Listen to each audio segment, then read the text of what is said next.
అరే సొంత బలం ఉండంగా ప్రతిరోజు ఆయన చేరుతాడా ఈయన చేరుతాడా ఈయన చేరుతాడా ఆయన చేరుతాడా 3 చేరికలు 6 అలకలు మళ్ళా కథ మొదటికి.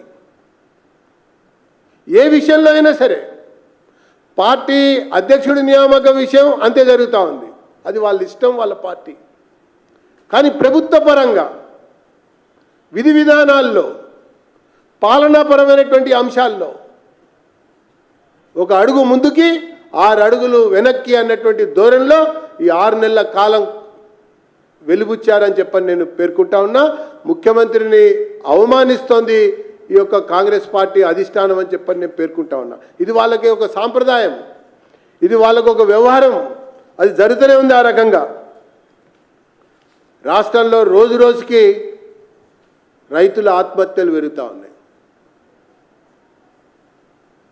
మహిళలపై మానభంగాలు పెరుగుతూ ఉన్నాయి, హత్యలు కూడా పెరుగుతూ ఉన్నాయి. హత్యలు, ఆత్మహత్యలు, మానభంగాలు, క్షీణించినటువంటి శాంతి భద్రతలు సమీక్షించేందుకు ఆ మంత్రి, హోంశాఖ మంత్రి తరచూ ఢిల్లీ చుట్టూ తిరుగుతూ ఉన్నాడు. కాబట్టి నేను రేవంత్ రెడ్డి గారిని కనీసం అధిష్టానాన్ని కనుసన్నల్లో అన్నా ప్రసన్నం చేసుకోవడానికి మీరు ఢిల్లీలో ఒక క్యాంపు కార్యాలయాన్ని ప్రారంభించుకుంటే మంచిదని చెప్పని నేను పేర్కొంటా ఉన్నా. 4 కోట్ల ప్రజానీకానికి సంబంధించినటువంటి అనేక సమస్యలతో తల్లడిల్లబోతూ ఉన్నారు. కొత్తగా మీరు 4 మంత్రులు తీసుకుంటే ఎంత, తీసుకోకపోతే ఎంత? దానికోసం పాలన పడకేసింది, ఖజానా ఖాళీ అయింది, క్షీణిస్తున్న శాంతి భద్రతలు, ప్రతిరోజు 3 చేరికలు 6 అలకలు అన్నట్టుగా సాగుతున్నటువంటి ఒక వ్యవహారం మనం చూస్తూ వస్తూ ఉన్నాం. ఇది ఒక వైపున జరుగుతూ ఉంటే మరొక వైపున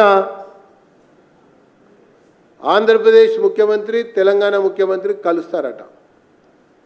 కలవాలని మేము కోరుకుంటున్నాం. విభజన చట్టంలో ఉన్నటువంటి హామీలు పరిష్కారం కొరకు ఇద్దరు చొరవ తీసుకుని ముందుకు పోతే మంచిదే.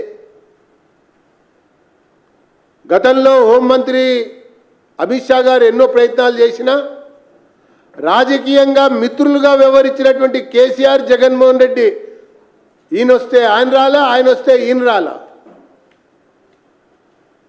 అట్లా కాలయాపన జరిగింది. అసలు ఈ 6వ తారీఖు అనుకుంటున్నటువంటి ఇద్దరు ముఖ్యమంత్రుల యొక్క సమావేశానికి కాంగ్రెస్ అధిష్టానం అనుమతి ఉందా అని నేను అడుగుతా ఉన్నా.